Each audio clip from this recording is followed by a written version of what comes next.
குஜராத்தில் ஒரு நிகழ்ச்சி, அதில் பேசின ஒன்றிய உள்துறை அமைச்சர் திரு அமித்ஷா அவர்கள் பேசுகிறார். நமக்கெல்லாம் ஒரு சவால் விட்டுருக்கிறார். பீகாரில் நாங்கள் வெற்றி பெற்றுட்டோம், அடுத்து எங்களுடைய இலக்கு தமிழ்நாடு, அடுத்து எங்களுடைய டார்கெட் தமிழ்நாடுன்னு ஒன்றிய உள்துறை அமைச்சர் திரு அமித்ஷா அவர்கள் பேசுகிறார். நான் திரு அமித்ஷா அவர்களுக்கும் அவருடைய அடிமை கூட்டத்திற்கும் சொல்லுகின்றேன், நீங்க எவ்வளவு சீண்டினாலும் எவ்வளவு மிரட்டினாலும் அதை எதிர்கொள்வதற்கு எங்களுடைய கருப்பு சிவப்பு படை, எங்களுடைய இளைஞரணி படை என்றைக்கும் களத்தில் தயாராக இருக்கும். பேரறிஞர் அண்ணா அவர்கள் 1949 நம்முடைய இயக்கத்தை கட்சியை ஆரம்பிக்கும் போது சொல்லிட்டு தான் ஆரம்பிச்சாரு. என்ன சொன்னாரு? டெல்லியினுடைய ஆதிக்கத்தை எதிர்க்கத்தான் நாங்க வரோம்னு சொல்லிட்டு தான் கருப்பு சிவப்பு கொடியை ஏத்தினார் பேரறிஞர் அண்ணா அவர்கள். அன்னைக்கு ஆரம்பிச்சு இன்னைக்கு வரைக்கும் தமிழ்நாட்டை காப்பாற்றுவதற்கான அந்த போர்க்களத்தில் திராவிட முன்னேற்ற கழகம் என்னைக்குமே முன்வரிசையில் இருந்திருக்கு.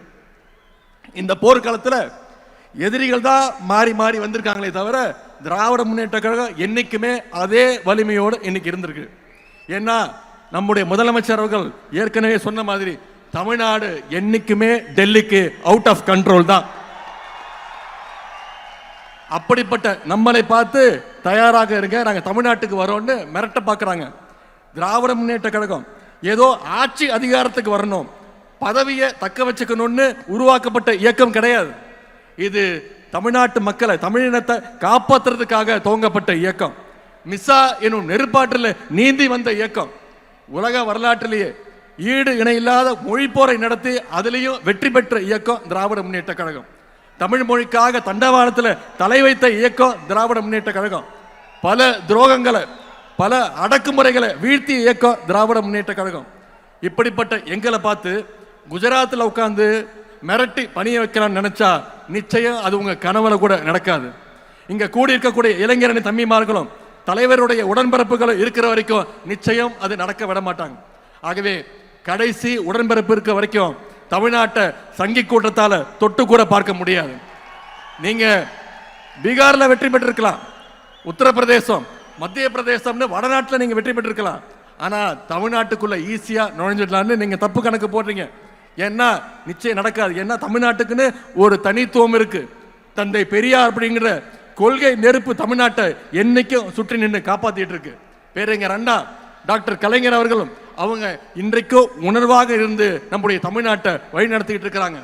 ஜனநாயகத்தை பாதுகாக்க தன்னுடைய 23 வயசுலே மிசா கொடுமைகளை எதிர்கொண்ட கழக தலைவர் அவர்கள் நம்மை வழிநடத்த இன்றைக்கு இங்க இருக்கிறாங்க. பாஜக அப்படின்றது மதம் பிடிச்சு ஓடுற யானை அப்படின்னு நாம நினைச்சிட்டு இருக்கோம். ஆனா அந்த யானையை அடக்கிற அங்குசம் இதோ இங்க இருக்கக்கூடிய நம்முடைய கழக தலைவர் முத்துவேல் கருணாநிதி ஸ்டாலின் அவருடைய கைகளில் நிச்சயம் இருக்கு. இது மோடிக்கும் தெரியும், அமித்ஷாவுக்கும் தெரியும்.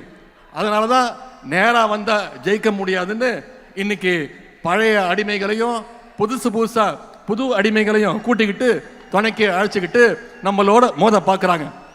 பழைய அடிமைகள் புதிய அடிமைகள் மட்டுமல்ல, இன்னைக்கு சிபிஐ, இடி, இன்கம் டாக்ஸ், ஏன் எலெக்ஷன் கமிஷன், இப்படி எல்லாரு கூடயும் கூட்டணி வச்சு பாசிச பாஜக கூட்டு சேர்ந்து தமிழ்நாட்டுக்குள்ள நுழைய பார்க்குறாங்க. இப்படிப்பட்ட பாஜகவை நம்பித்தான் எதிர்கட்சி தலைவர் திரு எடப்பாடி பழனிசாமி அவர்களும் தேர்தல் களத்துக்கு வந்திருக்கிறார். ஆனா நாம அப்படி இல்லை. முழுக்க முழுக்க கழகத்துடைய தொண்டர்களையும் இளைஞரணி தம்பிமார்களையும் தமிழ்நாட்டு மக்களையும் நம்பி நாம களத்துக்கு வந்திருக்கிறோம். நாம தொடர்ந்து மக்களோட இருக்கோம், மக்களும் தொடர்ந்து நம்மோட இருப்பாங்க, அந்த நம்பிக்கையோடு இருக்கும். பிளே ஸ்டோர் மற்றும் ஆப் ஸ்டோரில் இருந்து பாலிமர் செயலியை QR கோடு மூலம் பதிவிறக்கம் செய்யுங்கள். செய்திகளை உடனுக்குடன் பெறுங்கள்.